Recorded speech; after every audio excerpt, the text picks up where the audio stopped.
Hey guys, welcome to the channel. As you guys see in the thumbnail, what if Tuma was in high school DxD part 5. And please like and subscribe. Authors of this story is Sleepycrawler 1. Chapter 6, Someone Unexpected. I do not own high school DxD or Toru Meijutsu no index.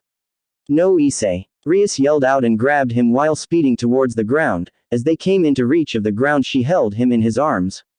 She stared at his face and saw pain and fear. Rias then held onto him tighter, regretting taking him with her to battle. Prez, she looked at his face and saw him speaking. Don't be reckless. Cough Prez. Don't regret it. He then coughed out more blood, making Rias scared. From afar, Asia and the others began to run towards them. Tuma also ran towards Issei, and as he got into view of Issei, he saw Issei in a critical state. Tuma then reached for the light spear that was close to his heart but was pushed away by Rias, who cradled his head close to her chest. Don't touch it. She yelled out protectively and kept holding onto him and whispered to him out loud, trying to calm Issei. Everything's going to be okay, Issei. Everything's going to be okay. Tuma then noticed the spear's shrinking in size and length. He then turned to Kokabiel. What did you do? He yelled out in anger and saw a devilish grin appear. Oh, what do you mean the spear shrinking? Well, since he lasted this long, I'll let you in on the secret ability of my spears. Tuma listened intently and took a quick glance at Issei's state.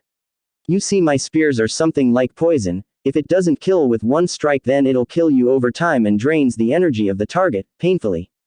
He yelled out in excitement as he could feel the dragon's power being drained. Tuma then felt anger and hatred grow inside of him, as he heard Kokabiel's laughter grow more, but he kept the feelings bottled up inside of him, but it would soon be unleashed.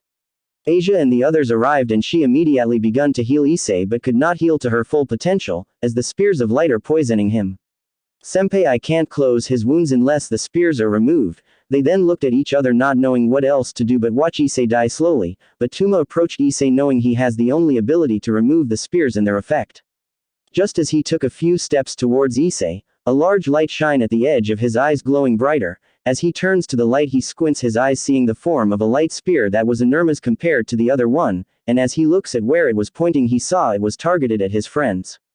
No, you don't. Tuma then released all of his build-up emotions and reached his hand towards everyone, and a black smoke of some kind flew towards them and engulfed them, including himself. Kokabiel then stared at the black smoke engulfing them and smirked. You can't hide from me. He then increased the size of the spear of light and threw it down towards the smoke. The spear was sent flying towards the spot that the students were before the smoke enveloped them, and as it came into contact with the smoke, it disappeared. The black smoke fell on the ground and a loud roar shook the air and struck fear in everyone as they saw the one making those sounds.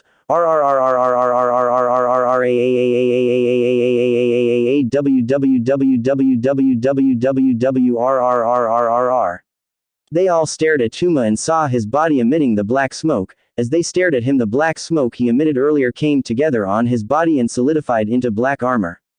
As the smoke finished creating his armor, it was sucked into his helmet, and he just stood there looking up as if a statue. Then all of a sudden the dirt and ground around him jumped up in the air. Kokabiel, who was up in the air, saw the black armored figure and felt fear engulf him and froze him in place. What is that sacred gear? As if on cue, Tuma eyes opened and began to glow into bright azure eyes that emitted flowing darkness. Rias, Issei, Kiba, Akino, Asia, Kaneko, and Zenobia all stared at Tuma in surprise, amazement, and even fear.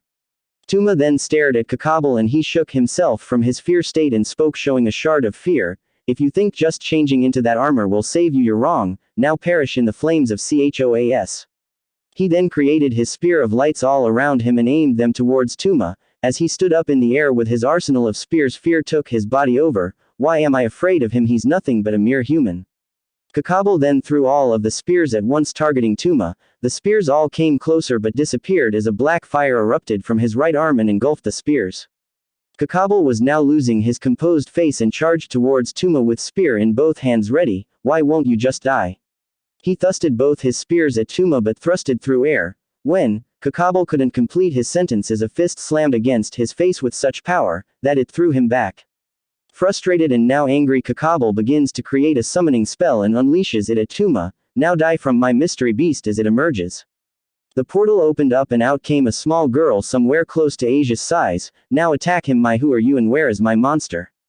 Kokabiel stares at the girl dressed in holy attire from the church. Wait, where's everyone else? Kanzaki, Stile, Orcelas. The little then turns to Tuma, who is now dressed in black armor plating.